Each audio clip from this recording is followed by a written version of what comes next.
Hey guys, this is Dave from the Grey Havens, and you are listening to the True Tunes podcast. Well, now for some non-pop music. Try this.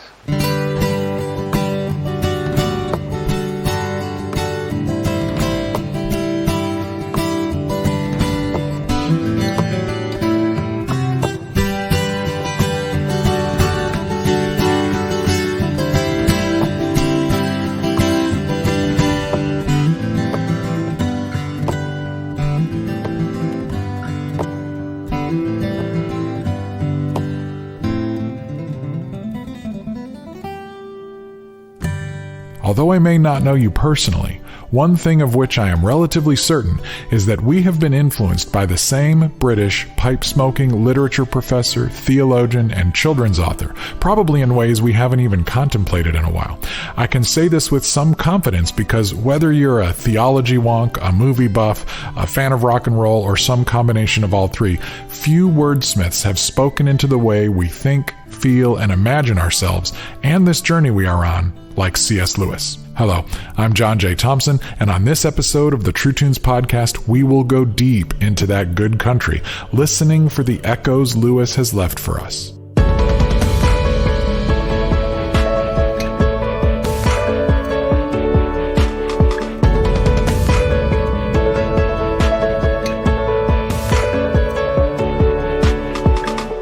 Been having doubts, I missed the mark.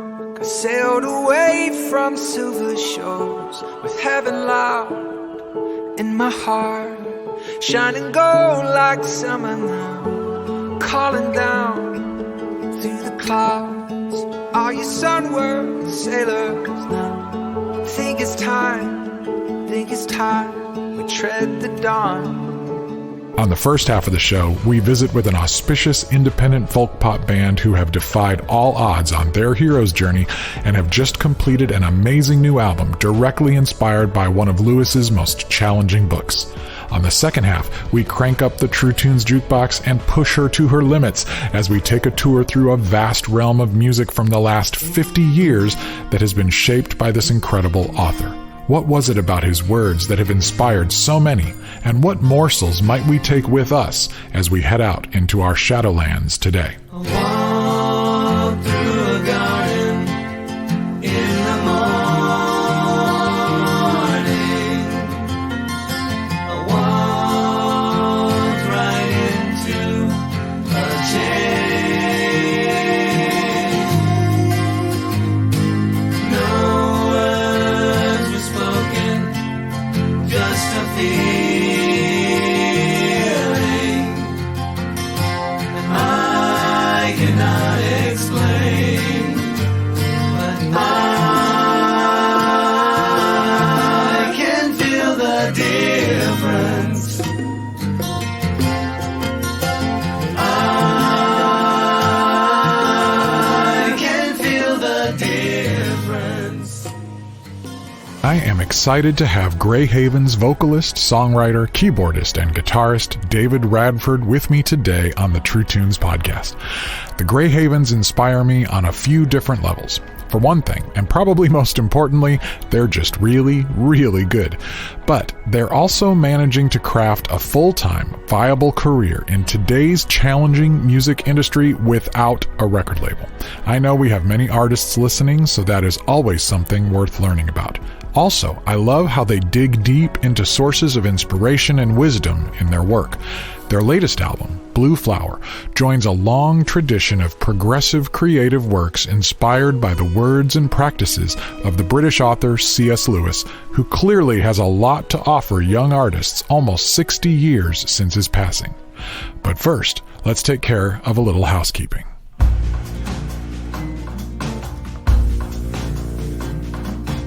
Hey there, this is Jimmy Abeg.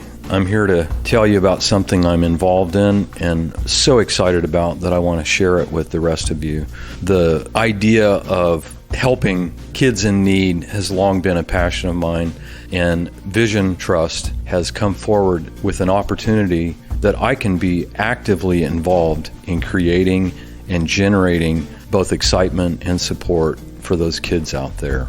I can remember many occasions with my years with Rich Mullins where we were able to raise funds for building a school in Colombia, all the way to trips to Ecuador with Michael W. Smith to visit not only his sponsored children, but Randy Stonehill sponsored kids.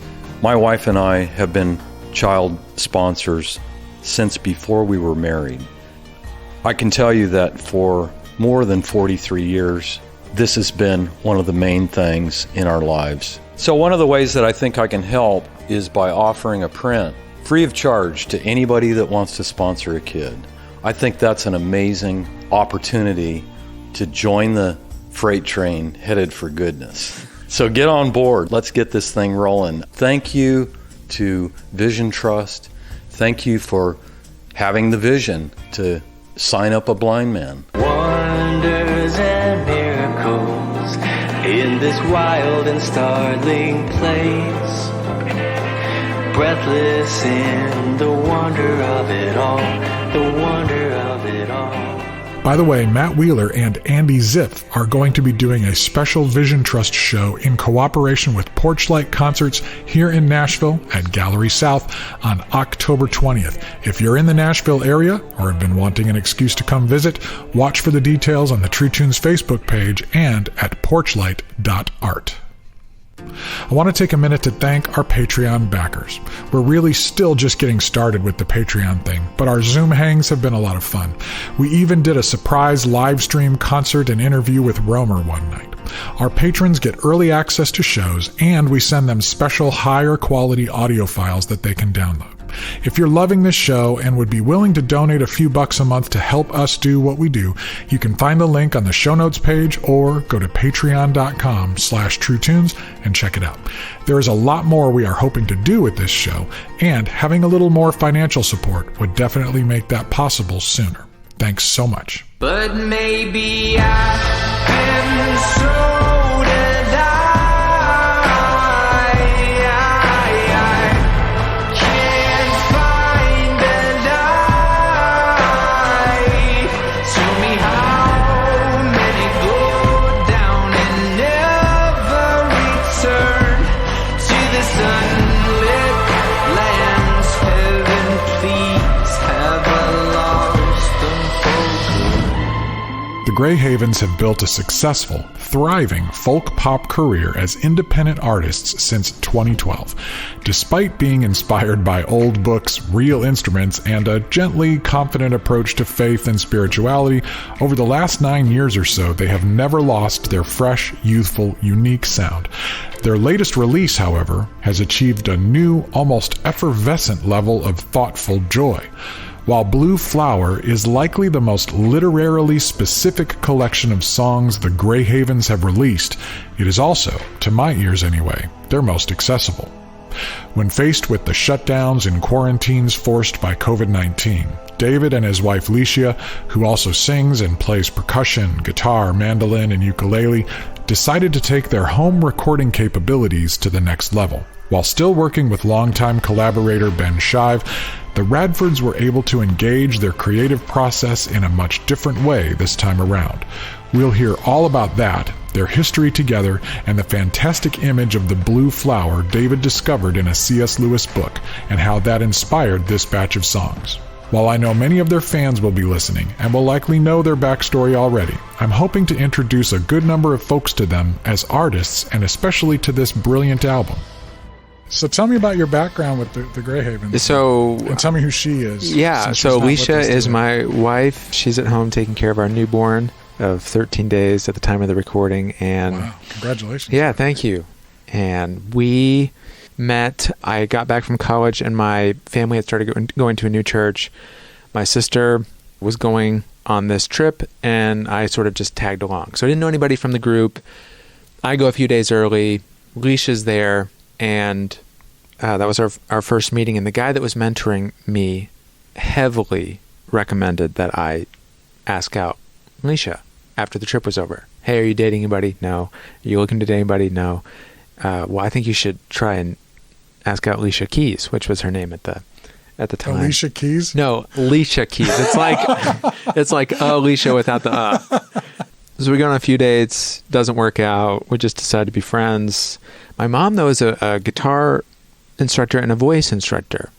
And so she's a big fan of Leisha, and to kind of keep her in view, offers Leisha, quote unquote, free voice lessons at our house to kind of keep Leisha in the foreground in the picture. And since my mom had taught Leisha how to play guitar, Leisha sang something 6 months into dating, and I had never really heard her up close sing anything. And I was like, so the lights kind of went off at that moment. Like, what if we sang together? Because up until that point, the whole plan was for me to just try the singer-songwriter thing. I went to school for music education, but I kind of halfway through realized I wanted to at least try the singer-songwriter thing out of college. And it wasn't until after I heard her sing that I thought, well, if this works out, and we were kind of already fated at that point. The trajectory was we're gonna get married, but this was a really nice bonus. You've dropped a few little morsels in here: a mission trip, a mentor that's telling you who you should ask out, a mom who brings her in. Like, it sounds like you come from either a cult or a very, very religious and structured and intentional kind of background. So tell me about the spiritual background and how that would have even factored into you doing music. So I grew up as a pastor's kid. My dad is a... There we go. So my dad is currently a pastor in Nova Scotia, but I grew up in church every week, hearing the story of the Bible, hearing the story of Jesus, hearing what Christians call the gospel. And it wasn't until around 17, 18 that became real, I think, because of the community element. I mean, there's only so much the cerebral or intellectual side of things can grab you. I mean, you can intellectually assent. Right. Even people that aren't maybe identifying as Christians could intellectually assent that God exists and maybe Jesus was real or whatever. But those are just ideas until they kind of they can be just ideas. And I think oftentimes you need a relational or communal part of that story where that's lived out in community with other people. And so that just wasn't a part of my life up until around 17 or 18 years old, where I did have other people come into my life that were doing music in our high school or whatever as well, and make me want some of what they had, or be part of what they were part of. And which sounds ironic because as I said, I was a pastor's kid, and I was totally in a lot of ways surrounded by a community, but just not people my age. It was a small church. There wasn't a lot of me shoulder to shouldering with anybody else in this Christian thing. Shortly after becoming convinced, I went on a massive reading binge of all of the apologetic books that I could find, to the point where I became convinced that, at least on the is there a God or not question, became pretty heavily convinced that to not believe this would take a lot more faith, in my opinion, than to believe it, just because of just the logical aspects of it, just from a fundamental level of nothing creating nothing. Mm-hmm. I can't get there. So it's interesting, as soon as I became convinced, I dove into, what about this? What about this? What about this? But not necessarily from a skeptical stance, just I want to know. Right. Curiosity. So that kind of bloomed in college, where I went to the University of Illinois, and there was a really special group of people that I met there that were involved in a campus ministry. I saw these guys kind of living like this was real, right, and was kind of mentored and shaped. College was really like a greenhouse growth experience for me. It was the most shaping 4 years of my life so far.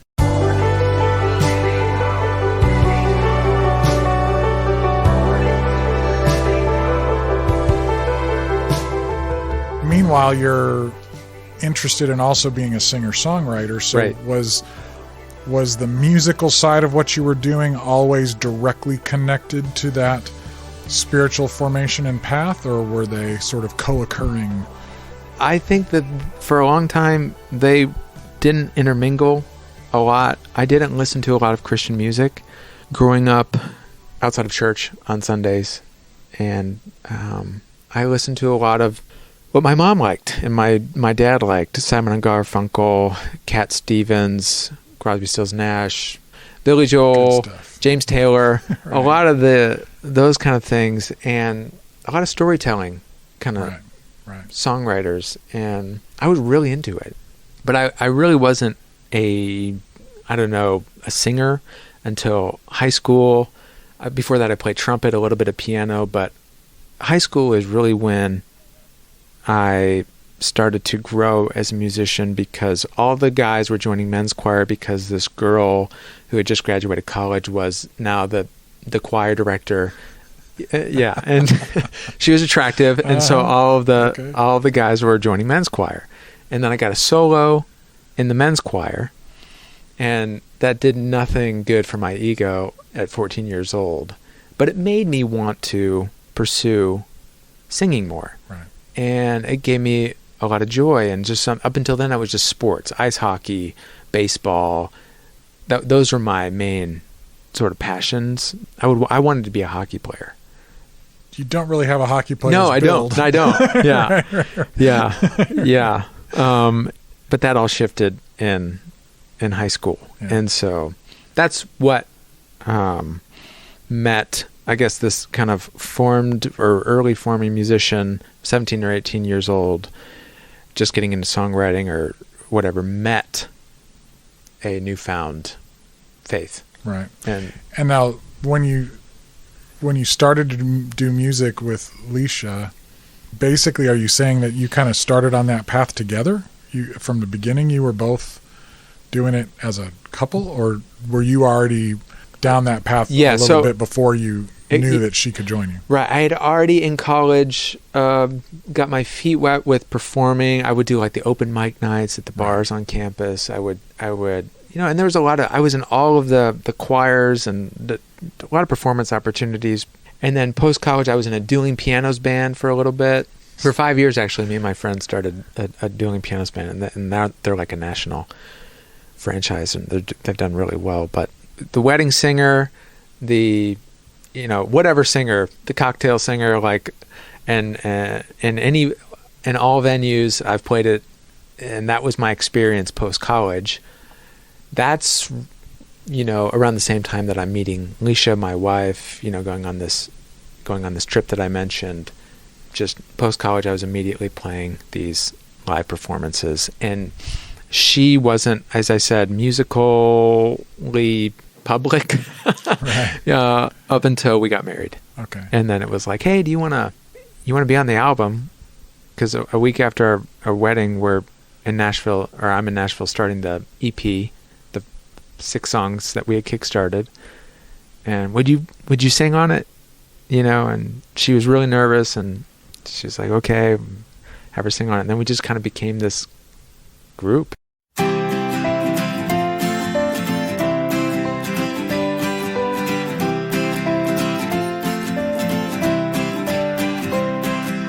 Stealing glances from a distance, never thought that I would be the one you'd want to hold and sing with every night.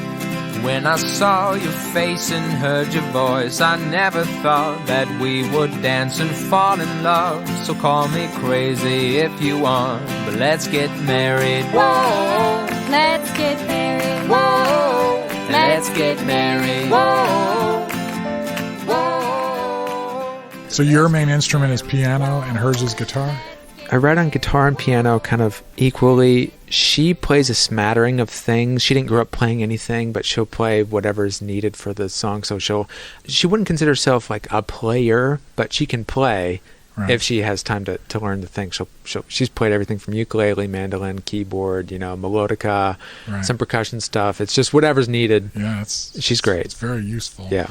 And she's not here, but can you kind of just briefly summarize what her musical tastes and influences were and how those meshed with yours? Yeah, she grew up listening to a lot of musicals, 50s and 60s style musical. Rosemary Clooney type singers, Judy Garland, and she just loved those singers and told me, after we got married, that she would mimic what they were doing vocally, but facial expressions and everything. And when I met her, that really wasn't something that she would share with anybody as far as wanting to be on stage singing anything.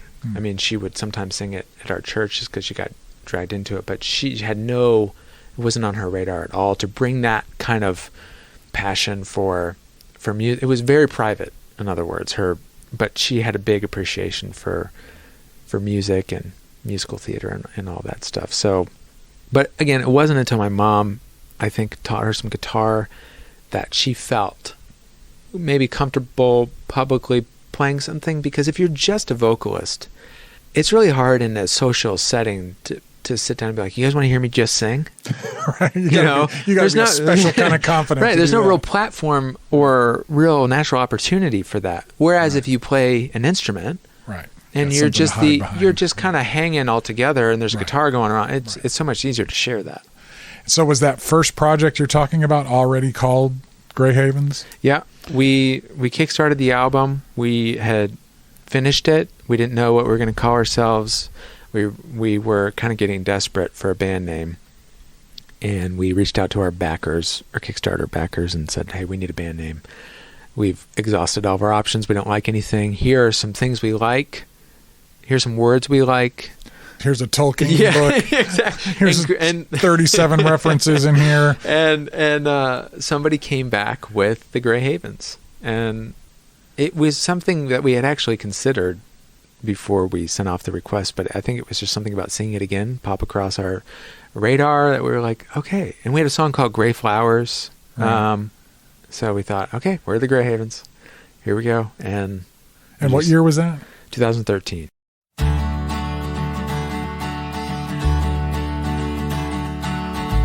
The color-coded town, they had one rule: no grays allowed, it was a great offense. It brought no compliments. A stranger to the town, he came and met a girl that very few would say is worth thinking of. Still he fell in love, and he brought her flowers every day. And she loved them, she loved him, she never felt that way. But they said, hey, those flowers, they are gray. They can't stay, no, well, we'll let it slide. But read our signs, we don't like gray. I feel blessed to have always had partners bouncing things off. Yeah. And never, it's not just my ideas, and I've got somebody there with me that's helping to reflect these things. So now, how many projects have you done since then?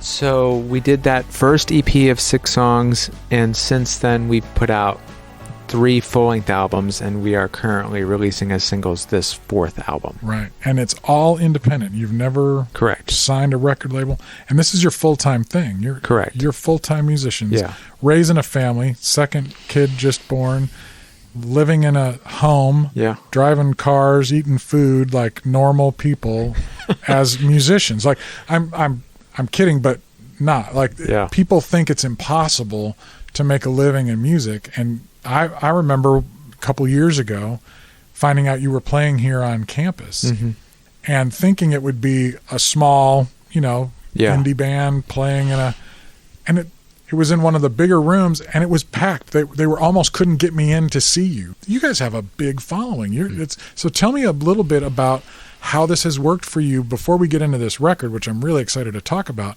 You guys are making this work. You've got a following, and you're doing exactly what you want to do. But I think a lot of the younger artists need to hear how this can work. So I can be pretty hardcore as far as if I like almost to a detriment. Sometimes it can be a good thing and a bad thing. I get consumed pretty easily by a project. And in the early days, we put our album out on Noise Trade, and 10,000 people downloaded it. So we all of a sudden had these 10,000 email addresses after we put out this 6-song EP. And we're like, well, let's email everybody and say, well, let's come play. Can we come play in your living room? 10,000 house shows. Yeah, exactly. Can we, every one of you. Right. And we had some models that were going before us that I was calling all the time. They were kind enough to take my calls, Jenny and Tyler. Just wonderful musicians and husband-wife duo that really, Tyler specifically mentored me, and I was just taking all my cues from them. Just like, okay, you do house shows? Great, we're going to book a house show tour. I'm going to email all these people. I'm going to email every single church that you guys have ever played or anybody similar to what you guys have ever done. Every single church that's hosted, name the artist that's anywhere near the sphere. Find the person and see, hey, can we just come play? Can you just let us play? It's not, we're not going to even charge you that much money, like $150, like to just come and pay for our hotel and our food or something like that. And we just play. And a lot of people were responsive and receptive to, you just come. And so we packed up our 4 tourists at the time. I'd done the dueling pianos thing. Right. So I at least knew how to set up some audio and get some levels and all that, but I'd never been to a house show before. But we just booked a house show tour and we just showed up and people came out. I mean, sometimes it'd be packed at like house shows. You can't really get too packed, Right. 50 people can feel really full. Right. And that was probably the most that we would have at a show. And those aren't even people that are familiar with us. A lot of times it's just people who know the hosts. Right. But connecting with 50 people in a house show is a lot easier than connecting with 50 people in a coffee house. That's true. That's true.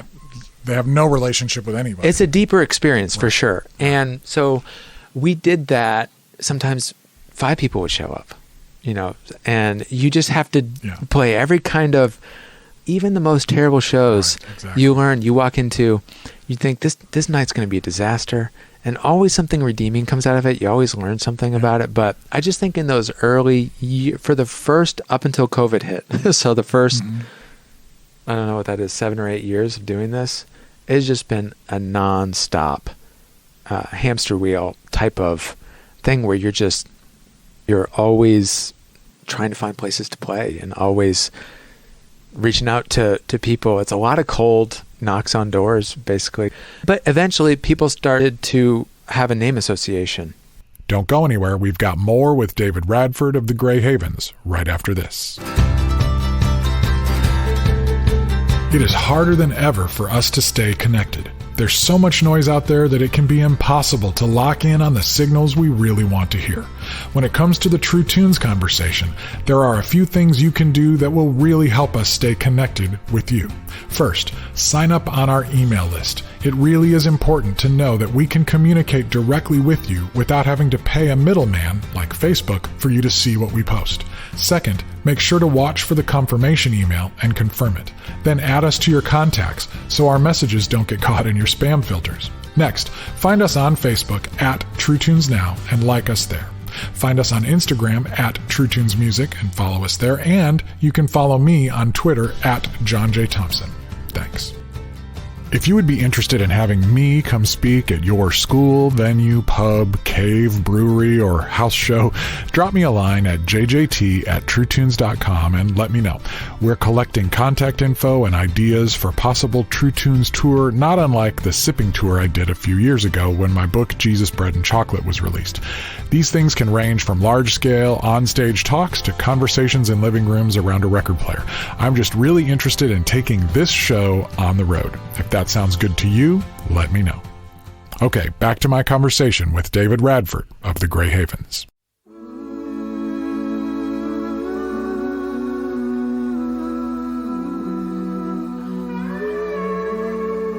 Have you ever missed somewhere that you've never been before? Like there's a memory there, except you don't remember anymore. I feel the weight in the silence, and when the night starts getting cold. And it's been like that for a long, long time. And I heard we got a longer way to go. They say we're in for an endless winter till we're gone. But when I search that sunrise, feels like I belong to an endless summer somewhere. Are we meant for an endless summer? Now we're up to this season, Yeah. and all of a sudden there's COVID. All of a sudden you Yeah. can't go out. And so where are we now in this journey? So spring of 2019, we are finishing up a tour for our then recent album release called She Waits. It was a concept album about heaven, and we had done a lot of shows, and just for a number of reasons we were particularly exhausted during that time. Did a lot of shows, touring around with our, I think then 4-year-old, you know, he's sleeping on a mattress in the church somewhere while we're playing the show, or you know, it was a mix of churches and clubs and things like that, and I just knew that when it was all over, that I would be back at home with a blank notepad and a pen, and I just felt like I didn't have anything to say. But I did remember, while we were on tour, a book recommendation that a friend had given me a while back. I'm a big fan of C.S. Lewis, and he recommended that I read a book called Planet Narnia by Michael Ward. And in the book, basically the gist of it is Lewis archetyped each of his 7 Chronicles of Narnia books after the traits and characteristics mythologically ascribed to the 7 planets in the medieval planetary system. Right. So the sun inspired Tread the Dawn, the moon inspired Silver Chair, you know, Jupiter inspired The Lion, the Witch, and the Wardrobe. And basically it was just something that I read and was, my interest was piqued by, because I had read the Chronicles of Narnia. I had read a lot of Lewis, and it was just one of those fascinating things that grabbed my interest to the point where I thought, well, maybe my next project is something down this road. So then I read the Chronicles of Narnia 7 times in a row and was like, maybe I can create something. And we were moving at the time, so it was a lot of audible and driving around to storage units listening, and that was what it was looking like it was shaping up to be. And I was drawing all these musical sketches out on my computer at home, and then at the end of the quote-unquote like research process for the album, I was making all these categories of things I could write about and kind of do that were exciting. And at the end of that process, I thought, you know, I'd read some biographies on Lewis by now, but I want to hear from his own mouth or pen or whatever, his story. How would he say, looking back, he was shaped and all of that? And so I read Surprised by Joy, which I had heard quoted a lot. You just had never read that? I just never read it. That's amazing. I think that's why the book hit me like it did. Yeah. It was like this person that you, for over a decade, have spent a lot of time with now. I've been reading Lewis a lot. And the premise of Surprised by Joy is Lewis's experience with this desire that he has multiple encounters with throughout his life. It's this enormous bliss that he would call, or this painful stab of just a really intense desire for what he didn't know. But it would come through the mediums of art and nature and story. And I think particularly for him, I think if you want to compare people's minds to maybe like an antenna, I think him is just being the kind of genius that he is. I mean, nobody can deny reading Lewis that he's at another level, you know, just compared with your average person. And so I just think his antenna was kind of maybe gold-plated or something, or able to pick up the signals a little bit more clearly and strongly than your average person. And so I think he is speaking to a universal experience, and the experience he calls joy, which he defines as an unsatisfied desire more desirable than any satisfaction. That kind of rushes in. He feels this great emotion for, like, okay, wherever this is coming from, I want to know where that is so I can go visit and live there. And he continually held up different possible sources to his mind and asked the question, is this where it comes from? Mm-hmm. Is it science, or is it romance, or is it fill in the blank? Like all the different ideologies and philosophies, he kind of held it up and said, is this where the desire comes from? And he kept being disappointed by the answer, which was no. Right. And so the book is basically about his eventually coming to terms with this actually ends up in his mind coming from the place he abandoned at 13 years old, which is the God of the Bible.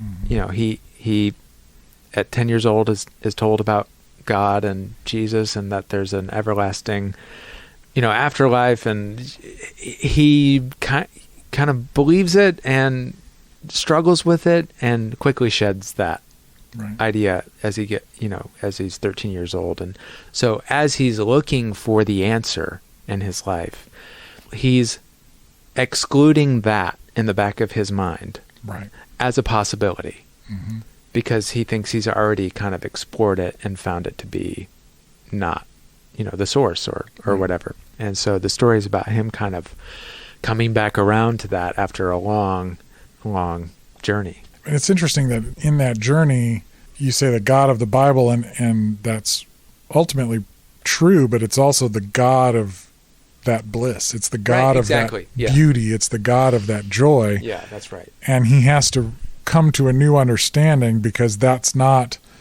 the God that he had imagined when he had rejected it. Right, and that's what often happens with people. They reject. Are you rejecting the real Jesus, or just the one that you have heard about and had demonstrated for you very poorly? Right, exactly.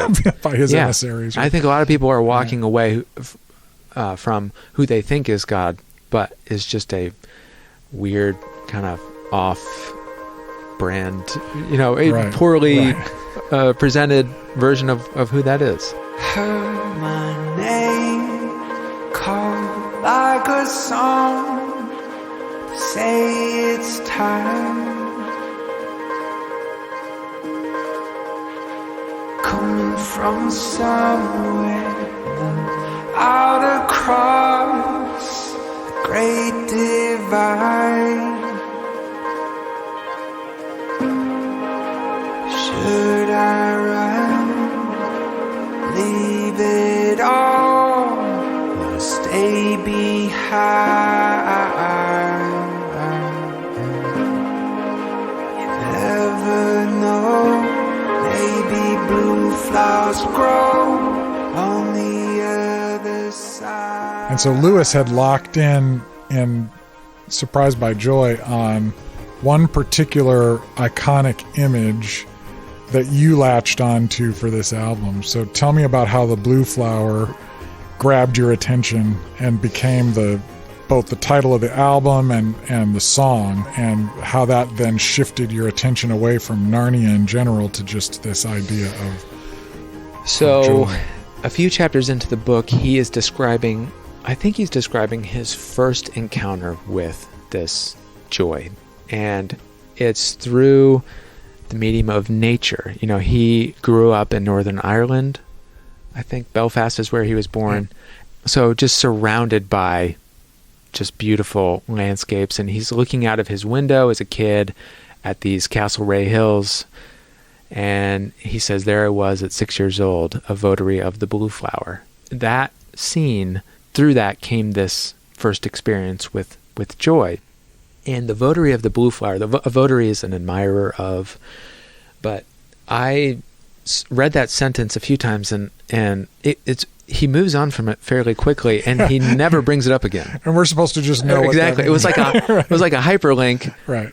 So the blue flower just caught my interest. I ended up looking it up. I forget if I did it in the moment or later on, but and it's capitalized. Yeah, exactly. It's capital B, capital F. So Yes. you could tell that this was an actual formal thing. Right. And it was used as a symbol in, I think, 1800s German literature, specifically in one book, but it is being used in those arenas or in that kind of style of writing as the symbol of what Lewis is describing. Right. And so as I continued to read the book, this image of the blue flower started to kind of make its way and stand forth to become the physical icon and symbol of what joy is. Mm-hmm. And that led to me writing this Blue Flower was the first song that I wrote from the album. And I didn't know it was going to be an album called Blue Flower. It was just, I was trying to capture this intriguing sort of initial experience with joy in that song. And then it sort of just snowballed into, okay, well, what if this was more like a diamond? And I just came at it from like all these, the album is just like a turning of the diamond and seeing joy or trying to get at that experience. Saw your blue flower. Now who's to say where you come from? Feels like far away. Felt your blue flower in my soul. You got me longing for something more. Now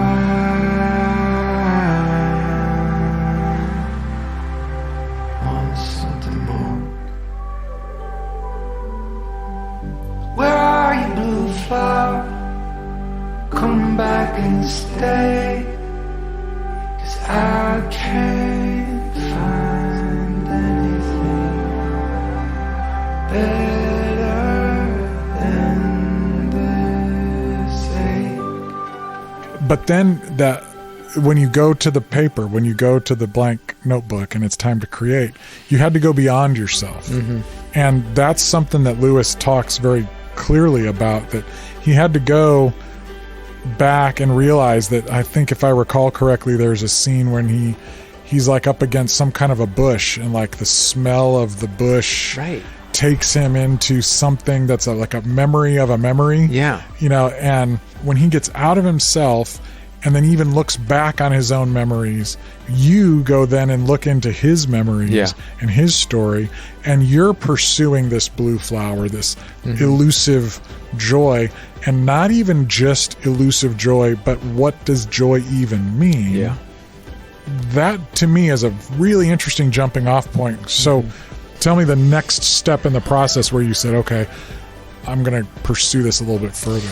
So before I landed on, okay, I want to make an album about the blue flower, I had been making all of these sketches in my recording software.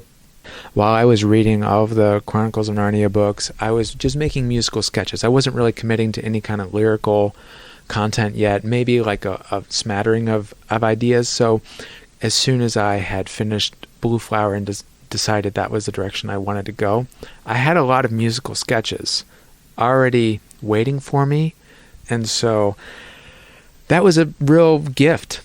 And that, I think, allowed me to snowball the process a little bit more quickly than I would usually. Instead of just sitting there and, okay, I've written this song. It wasn't like that. I had a lot of things sitting there for me. And so I was really thankful for that. I'm a slow writer lyrically. It takes me a long time. And I think that if Alicia wasn't involved in the process, I don't think I would ever finish anything. Oh, gosh. Because I never feel strongly enough about anything that I've done, maybe once in a blue moon, but I never feel strongly enough on my own that I can just move forward and know that, okay, that's good. Let's go on to the next thing. And so Alicia would come in often and hear the ideas as they're going and say, "Oh yeah, that's good," or that doesn't ring true to I think what you're trying to go for. And so that was massively helpful as I was sketching out each of these songs. And is this just, am I spinning my wheels? And she was really encouraging. So I liked that it doesn't become a tribute to Surprised by Joy. You are inspired by the metaphor. Yeah. But I'm trying to think of the name of the song that is about Lewis's visit to Oxford. Oh, right. Yeah. What's that song called? It's Possible. It's Possible. How you start and it's got a very different energy. Yeah. For one thing, different than I've heard you guys do before. Yeah. And in fact, this whole project has a kind of a different energy, which I think, is it possible that leaning into somebody else's story kind of opened up some sonic doors that you might have felt more confident going there because it was somebody else's story? Yeah. But that song, I really loved how it doesn't sound like Oxford. It doesn't sound British. It sounds like a pop, upbeat, kind of funky tune. And yet it's about this observation like, oh, you know what? I was just looking at the city from the wrong side. Yeah. A lot of these inspirations from the book were more, just launching off points.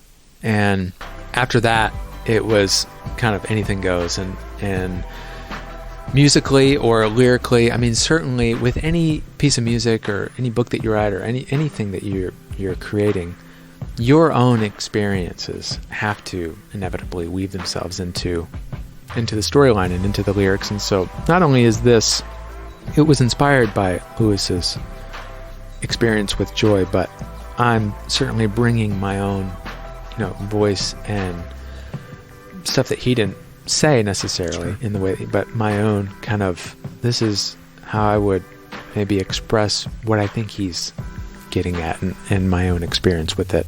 It's possible to see the city from the wrong side. It's possible I didn't see it in the right light. 'Cause when I stopped and stared, I didn't see the magic from the first time there. I admit it was a tragedy, I know. It's possible to see the city from the wrong side, here we go.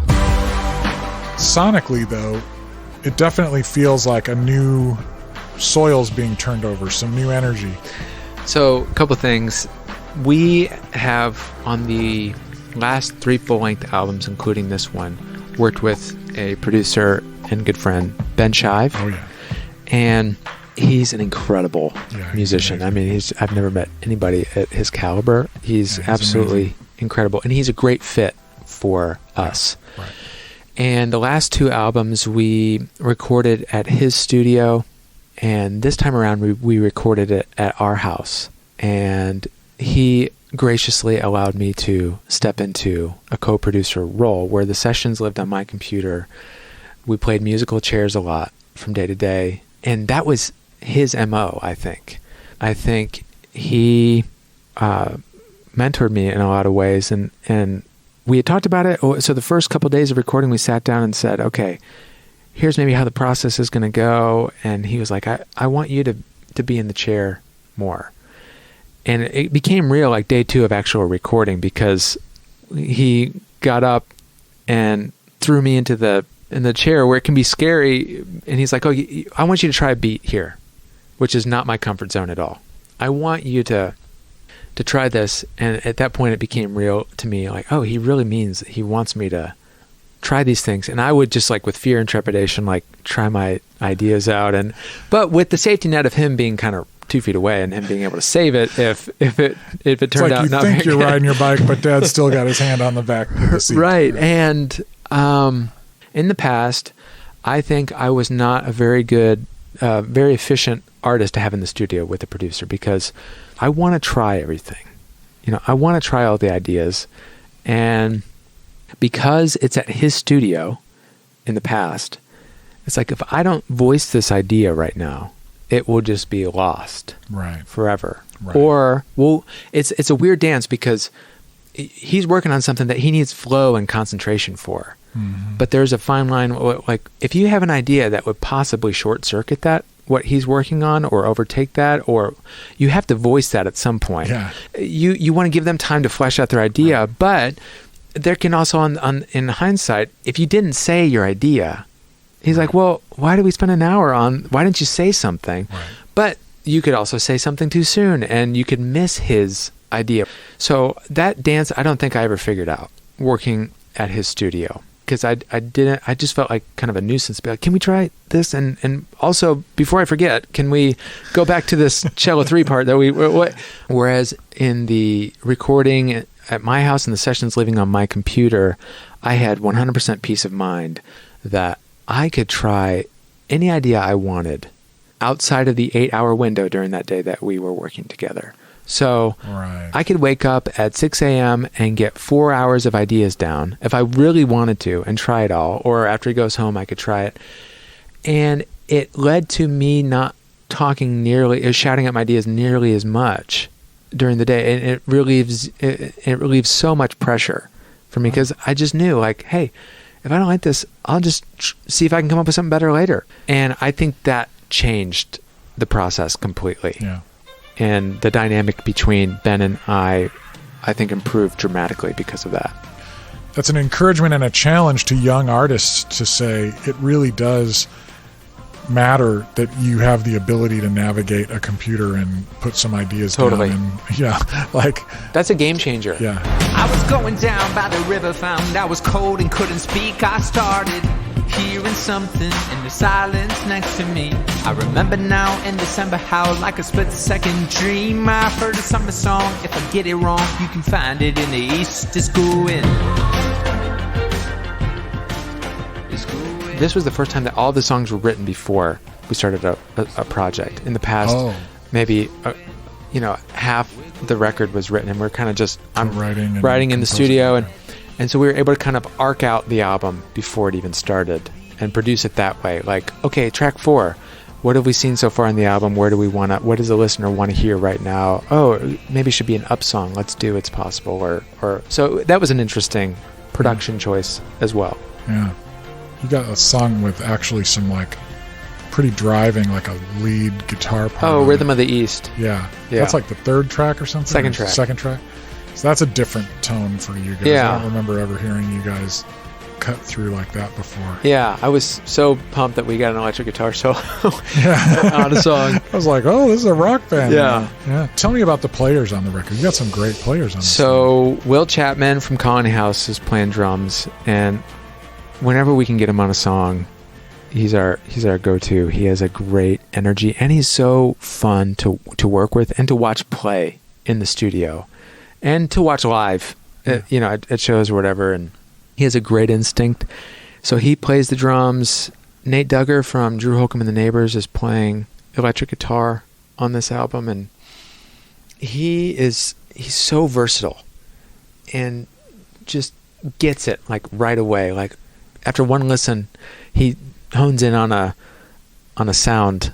And electric guitar, that has to be the most versatile instrument in the world. Like, I can't think of another instrument that you can get more sounds out of.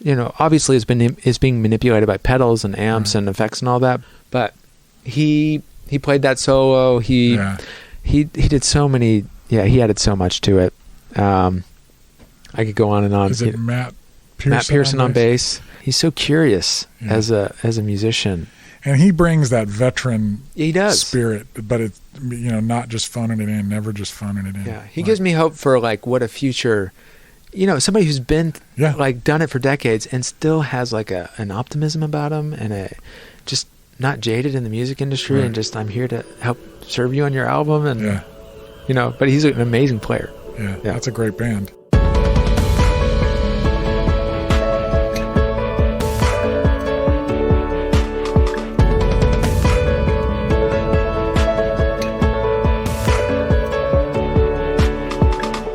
The concept on this, shifting gears a little bit. First, tell me this. Who is your audience? If you were to picture, if you put on your own festival and all of your fans gathered at your festival, who's your audience? I think it's changed maybe a little bit from when we started. when I look at our Spotify, I mean, it's 18 to 24 is the biggest group, 60% women, 40% men. But I just think it's people who are maybe looking for something a little bit different than the standard. Although I don't think maybe it's not standard anymore, but somebody who isn't a super fan of CCM stuff and is looking for something different, maybe similar to a fan base of like a John Mark McMillan or a Josh Garrels and people. So still kind of when you say CCM, you're talking about proper Christian music proper. That's shorthand for contemporary Christian music, like what you hear on Christian radio. You guys definitely aren't in that realm, but you still feel like you're kind of sitting in that Christian, your audience is mostly people of faith. Yeah, probably. I would say so. What's interesting to me, and I find kind of a personal challenge, is that Lewis wrote stuff like Narnia, and Tolkien wrote Lord of the Rings for everybody. Like, it wasn't just for a Christian audience. Narnia was for everybody. It wasn't for Christian kids. It was for all kids. And his faith was artfully woven into the story. Yeah. And Tolkien did it in his own way by creating an entire world and populating it with characters that would actually act in authentic ways to that world. We as artists now in this music space are constantly struggling with this idea of how to reach, is our goal to reach everybody and anybody and to create great art, or is it to create art for Christians? And are we limiting ourselves when we think that way? And when Lewis talks about joy and sparking joy, is part of our job to be like that bush that he walked by that gave him a memory of a memory, or to be like that piece of art, something that can spark those moments in people's lives, versus creating Christian products for Christians to consume to reinforce their beliefs about the culture that they're in? I'm not sure there's one right answer. I think it really depends on, I think there's a problem, that exists with maybe over catering to some audiences. But I think first and foremost, what you said about great art is, I think all artists start doing the thing because what they want to exist in the world doesn't exist yet. And so they're wanting to come in and create something that they would want to listen to.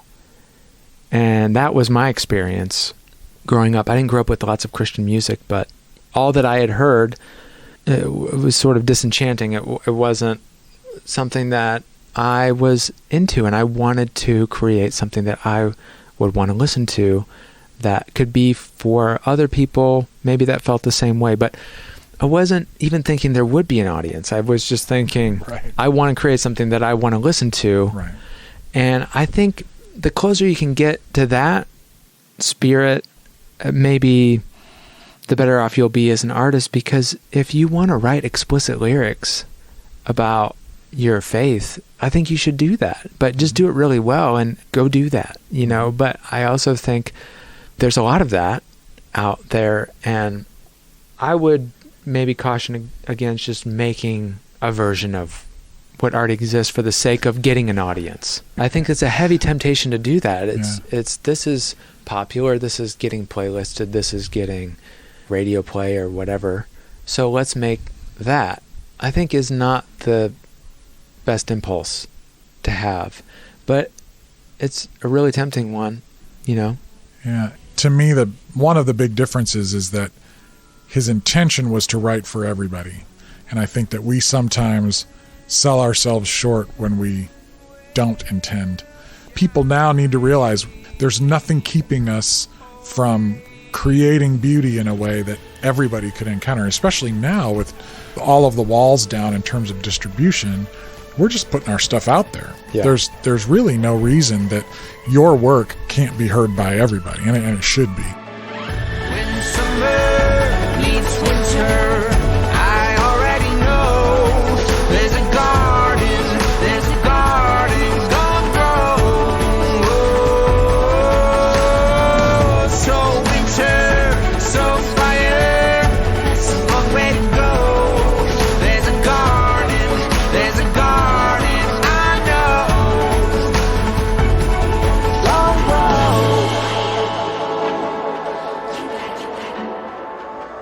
were there any other revelations for you as an artist as you encountered Lewis's motivation there in his artful articulation of joy that inspired you as an artist that you think you'll carry forward beyond this particular project? Just piggybacking off what you just said about Lewis's way of writing, I think Lewis and Tolkien are both so popular, and they're the two names that come up so often when people, what are you reading? What do you like that? It's because they're so rare, and it's just not something that can be easily done. I mean, they're both just prodigious minds. I think this is why he's so loved by people of all different walks and faith traditions and not, faith traditions, is because he had a rare ability to not only be razor sharp intellectually, but at the same time, he's a romantic at heart. Mm-hmm. And he has this ability to tell a beautiful, compelling story because that's what he grew up loving. And that's where that's where he wanted to go. And then his whole story is about, he talks about the two hemispheres of his mind being like so far away from each other and irreconcilable. When he's a kid, he's asking the question, because he's written off God, how can it be so beautiful and yet so cruel? How can it be so wonderful and so meaningless? If there's just a cold, vast, empty, mindless universe, how is it that I feel that there is this beauty actually means something and it comes from somewhere? And so eventually in, the story of Jesus, to him, those two things come together. Right. Where there's to him a pretty, just on the existence of God front, there's a really, really compelling logical case to be made, which he makes in Mere Christianity.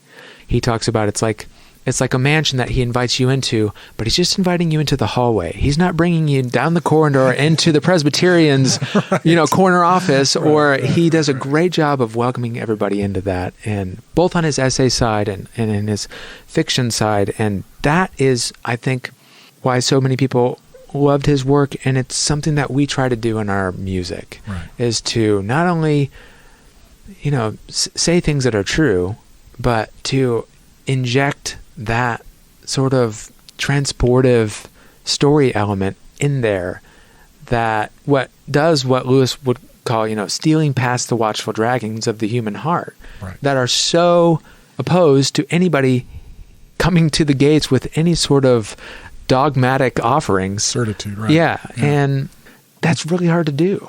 It is. Just artistically.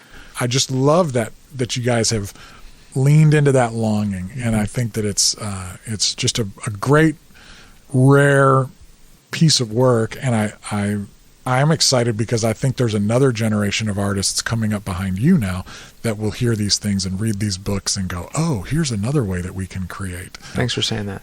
So this is what this at the end of the day, this was like the muse on steroids at the time, as far as how inspired I was to chase this thing. And it's just a project that I had to write.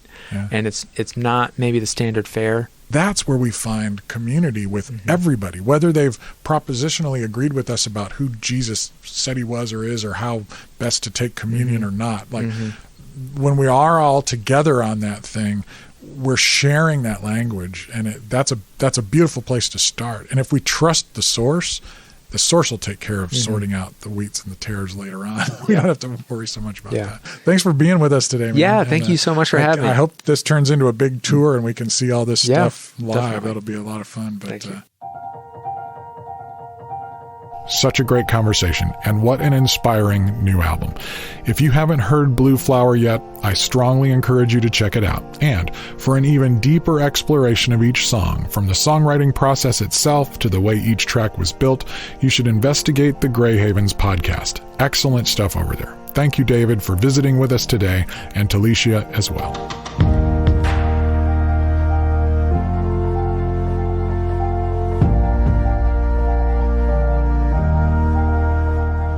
The Grey Havens are far from the first pop group to put out music inspired by C.S. Lewis. From songs to band names, Lewis looms large, long since his passing in 1963. So, I've taken some Turkish Delight, frozen it solid, and cut a really thin wafer off the end of it. Let me drop it in the coin slot here and see what happens.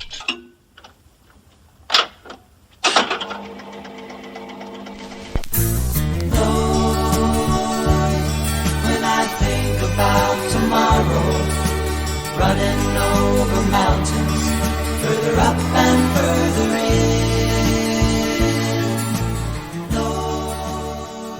I'm not sure I can think of another author who has influenced modern music, and I'm not only talking about Christian music, as mightily as this British Christian apologist, even though he has been dead since 1963, and most everyone knows that all of his books were either outright arguments for, or allegories to, the rationality and beauty of the Christian faith. Lewis is certainly one of the most influential authors and thinkers of the last century, and his influence is far from waning. Although Lewis had been writing before World War II, he came to prominence through a regular radio address he was asked to deliver on the BBC as the Germans were bombing England. Already in his 40s, he had volunteered to return to military service and was refused. One government agency tried to recruit him to use his considerable communication skills in the production of wartime propaganda, which he declined.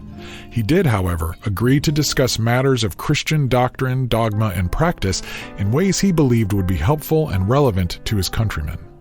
Those addresses became wildly popular. Several of them were later adapted into a book called On Christian Behavior, later retitled Mere Christianity. That book has sold millions of copies in dozens of languages and is considered to be one of the most influential Christian books of all time. If I find in myself desires nothing in this world can satisfy, I can only conclude that I was not made for here. To many people, Lewis is more well known as the author of his children's books, The Chronicles of Narnia, a series of 7 books that serve as an allegory for the biblical idea of the redemption of all things. Due to the depth of the imagery, the quality of the writing, and the uniqueness of the approach, the stories became internationally famous with adults as well as children. Don't stop your crying on my account. A frightening lion, no doubt. Well, he's not safe, no, he's not safe. Are you tempted now to run away? The king above all kings is coming down. Lewis wrote more than 30 books in just under 30 years of writing. They transcended language, culture, denomination, and generations. He competed in the wide marketplace of ideas, not merely in a Christian subculture. So his books, radio addresses, lectures, and posthumous films were available to all. I shudder to think what this world would have missed out on if his wit, wisdom, and whimsy had been relegated only to Christian bookstores and an evangelical ghetto. His work inspired spiritual thought in the supposedly secular realm and provided much-needed depth and resonance in the increasingly two-dimensional space of evangelical art. So, musicians have a lot to draw from when they visit the Lewis shelf, whether it's the more scholarly or intellectual ideas he presents in books like Mere Christianity, The Problem of Pain, Surprised by Joy, or The Four Loves, or the still theological but fantasy-based concepts he explores in The World of Narnia, his earlier science fiction Ransom trilogy, The Screwtape Letters, or Till We Have Faces. Lewis offered a rare and important exploration of Christian spirituality that balanced wonder with reason, experience with faith, and function with form.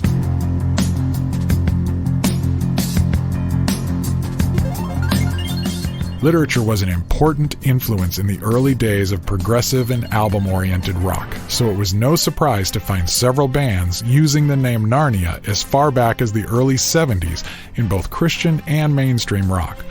One, based in the UK, released a now very rare psych folk LP called Aslan Is Not a Tame Lion.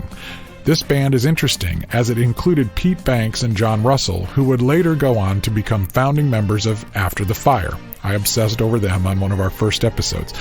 This Narnia only lasted 1 year, but they did play a set at the first Greenbelt Festival in 1974, so that's not nothing. Let me take you to the magic book, where we take a good look, see you as you are.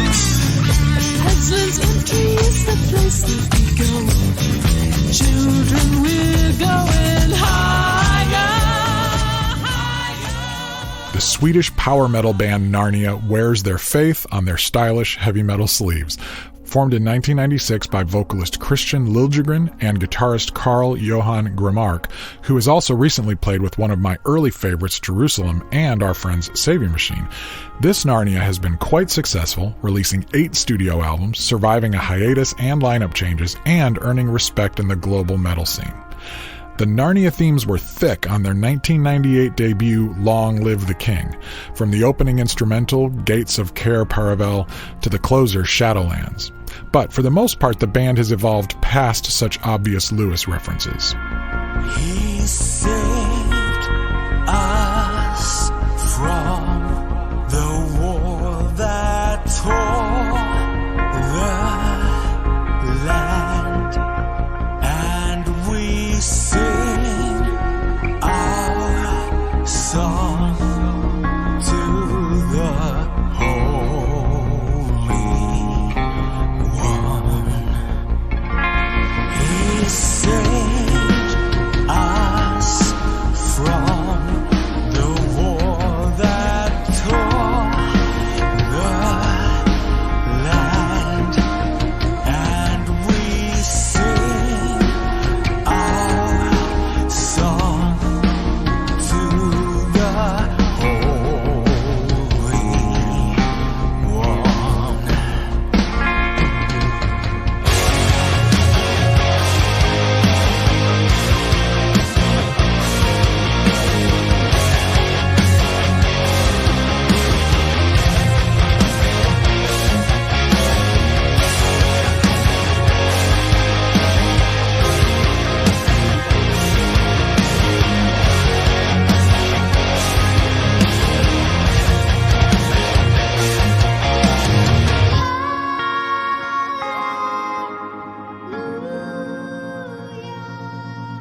Hard rock fans should also check out the band My Epic, who have referenced Lewis's book Paralandra on an instrumental track, and had a song called Further Up, Further In on their 2010 album, Yet.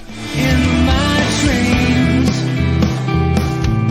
we throw all the mountains into the sea, and there's no distance left. We all coalesce and sprint across the peaks. We have no blood to bleed. We need no sun to see. Time is day, death has passed. The past is banished and forgotten. Long live. Meanwhile, there were multiple bands named after Narnia's King Lion and Christ image, Aslan. One, based in California and connected to the Calvary Chapel scene, released a very well-produced progressive tune with ELO and McCartney overtones called Who Loves the Lonely on the 6th Maranatha compilation in 1977. The side of town that never was the best is still the same old gray smudged pencil sketch, where everybody's sorrows can be seen as well as felt. And in the silent streets there is a distant cry for help, and it says, who loves the lonely? Who understands the heavy emptiness they hold in their An 80s Irish band called Aslan was one of many expected to follow in U2's boot prints. They had some chart success in the UK and developed a strong live following with songs like This Is, but as is so often the case in these stories, they just couldn't hold it together. The band imploded right as their debut single was set to be released in the States. They have since reunited and continue to write, record, and play, often celebrating their working-class Irish roots. What have you got that you can leave behind? if it fits in a box? Was it a waste of time? Do you deserve how cold you feel right now? What have you learned? Did you stop to write it down? You never needed anyone, but you need someone today. You never needed anyone, but you need someone today. When it all breaks down, when it all breaks up, and it's too late now, too late for hallelujah. Back in the 70s, one of the most inventive of the Jesus music groups was the sibling trio's second chapter of Acts. Their ambitious 1980 concept album, The Roar of Love, endeavored to convert the entire storyline of The Lion, the Witch, and the Wardrobe into funky disco meets pop CCM. It was as if Freddie Mercury was asked to produce ABBA and to write an elaborate prog pop musical about Narnia. Saw him running through the western wood, a very rare sight to see.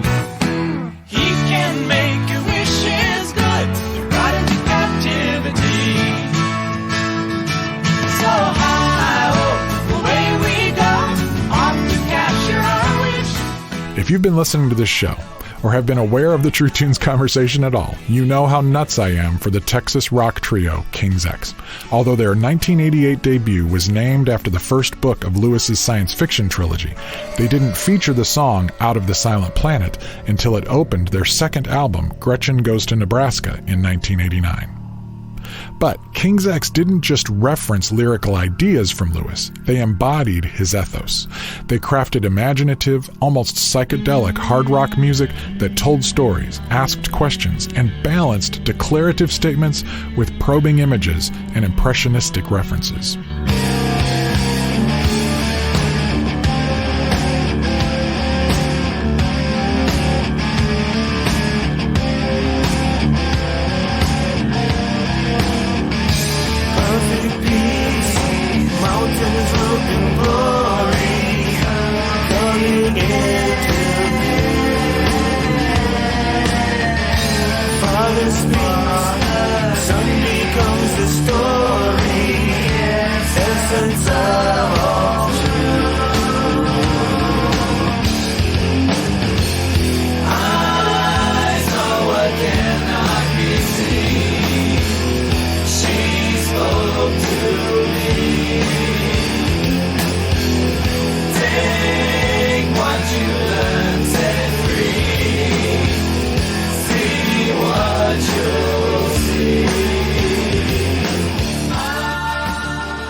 Finding a good name for a band or an album title has been a problem for the entirety of the rock era, but choosing a cool reference from a Lewis book was both artsy and a way to telegraph to a smaller group of hip Christians that you might be singing from the same hymnal as them.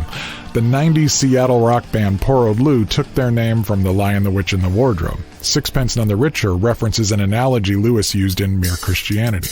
The Australian rock band Silverchair borrowed their name from the fourth book of the Narnian Chronicles. Over the Rhine's first album was called Till We Have Faces. And obviously there have been multiple Aslans and Narnias.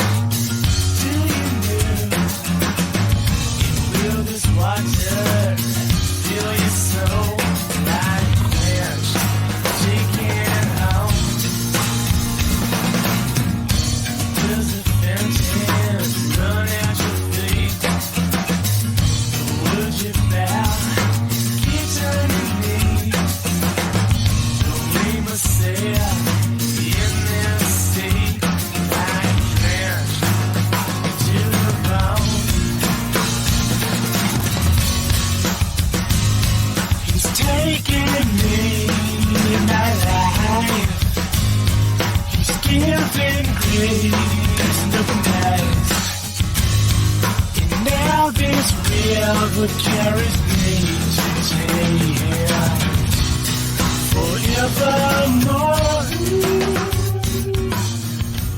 Brother and sister Tyler and Maggie Heath lead a sort of progressive folk gang called the Oh Hellos that have developed a sizable following over the last 9 years or so. Whether performing as a duo or with a large ensemble, the Oh Hellos generate an intoxicating, literate buzz that is highly informed by their personal spiritual perspectives, but crafted carefully to be relatable to audiences of any or no theological persuasion. Dear Wormwood, their sophomore LP, released in 2015, was inspired by Lewis's Screwtape Letters and contemporary fantasy author Patrick Rothfuss. The Heaths synthesize their spiritual imaginings into creative work that is both excellent and compelling.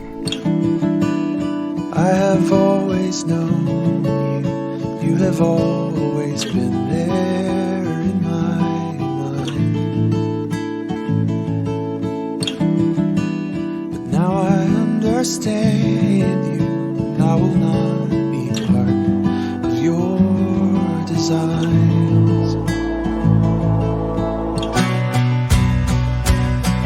I know who I am now, and all that you made of me. I know who you are now. I name you my Heath McNeese is an interesting indie artist for sure. His work ranges from folk worship to breezy hip-hop, all with a singer-songwriter's spirit. Back in 2012, he released an ambitious and seriously impressive 12-song album on which each song was inspired by a different Lewis book. The Great Divorce, A Grief Observed, Mere Christianity, The Problem of Pain, Surprised by Joy, even the lesser-known collection of satirical essays, The World's Last Night, gets a cut. There are a dozen songs in all, and a year later he remixed them all with dance beats, samples, and raps for his second edition of the album. His compulsion was my liberation, and my compulsion was to hit the bricks and disappear from his pursuit, but didn't make it. While I'm hiding from the voice of something bigger than my hatred for some Christians or an organized religion. And almost out of spite, I hit my knees and prayed to him. The most reluctant convert the world has seen today, but still, the selfish prodigal's return to beg his father was his voluntary choice to be a convert, not a martyr. I was dragged into the kingdom, gag, kicking and screaming about, beaten down by guilt and reason. Reason was loud, but he was not a reason, he was reason itself. And my defenses fell and shattered when I reached for the shelves. Tried to hate him or dismiss him, burning endless wicks, I barely rested. You see, the universe rings truest when you fairly test it. Damascus was my tongue and spirits cried every sentence, and every passing minute doubts diminished. Now I'm with him.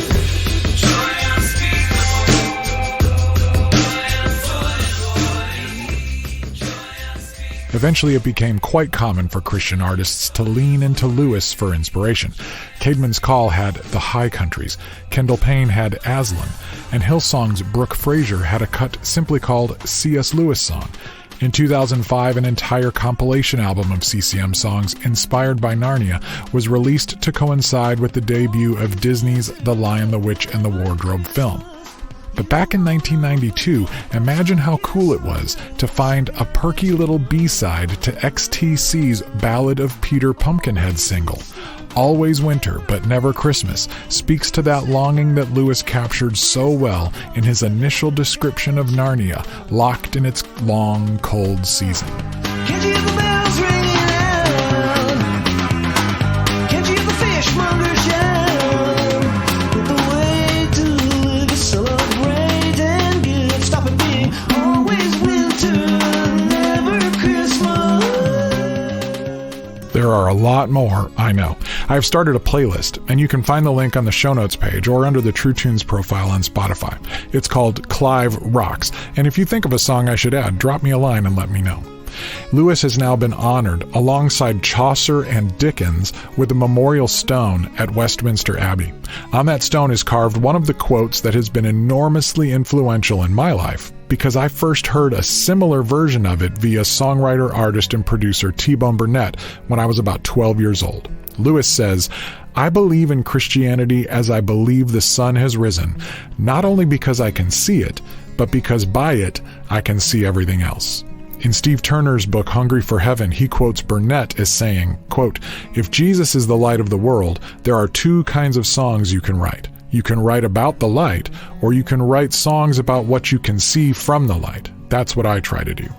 That sounds a lot like what Lewis was suggesting as well. Nothing you can say can make me change my mind. My mind. Nothing you can say can make me change my mind. My mind. Nothing you can say can make me change my mind. My mind. I feel like I'm wrong somehow, and you can't break my vow. But I return surrender.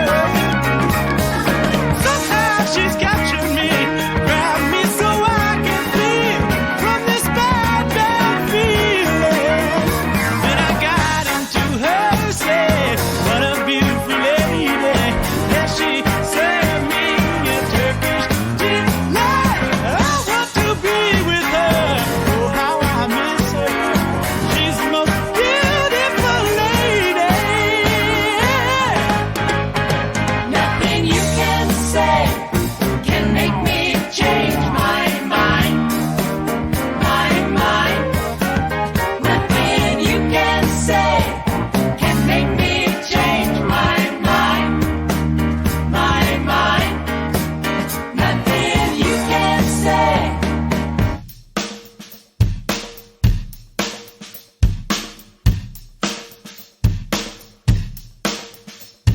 As I pull up my soapbox here, after listening back to this conversation with David, and to the Blue Flower album many times, and to all those songs inspired by Lewis's words, I've personally been challenged with two main thoughts.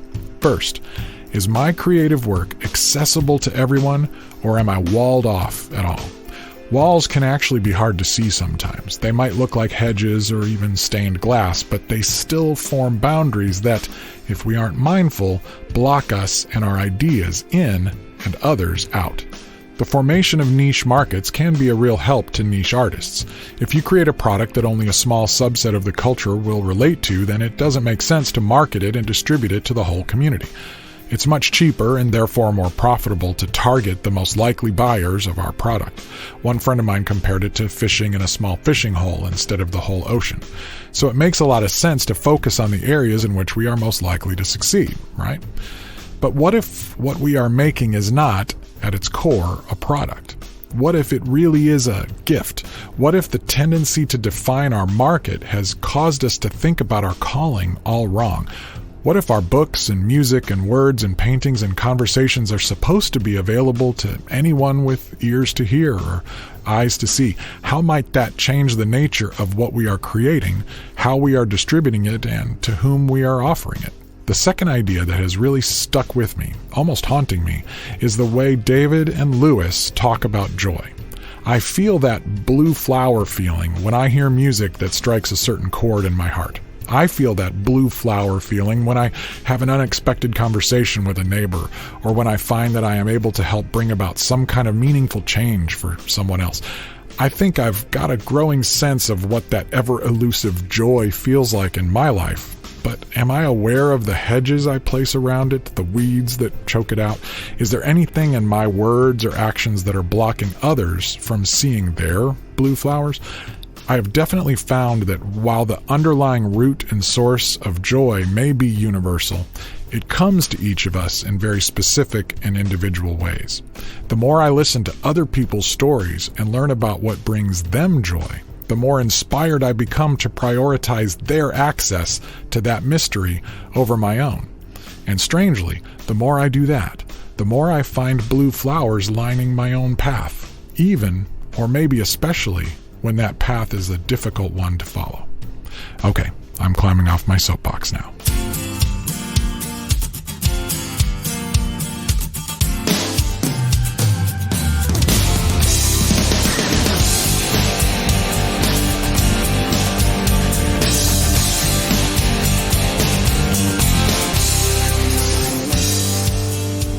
That's going to do it for this episode of the True Tunes podcast. Thanks to the Grey Havens for being with us today.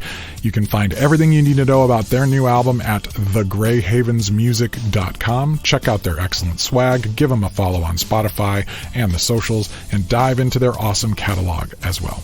Of course, I want to thank Bruce A. Brown for producing and editing this thing with me.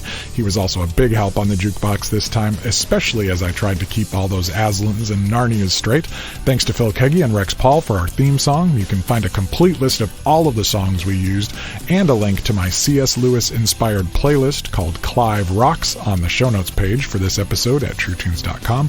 Make sure to sign up for the email list, leave us a good rating and review at Apple Podcasts as well. The contents of the podcast are protected by U.S. copyright law and are the intellectual property of Gyroscope Productions, with the exception of songs or clips that are from previously copywritten materials. Everything on this episode is used by permission or under fair use provisions. This program is intended for the private use of our listening audience. Gyroscope Productions can be reached at jjt@truetunes.com or P.O. Box 60401, Nashville, Tennessee 37206. Until next time, this is JJT encouraging you to lean into the things that bring you joy, especially when those things are great tunes. Peace.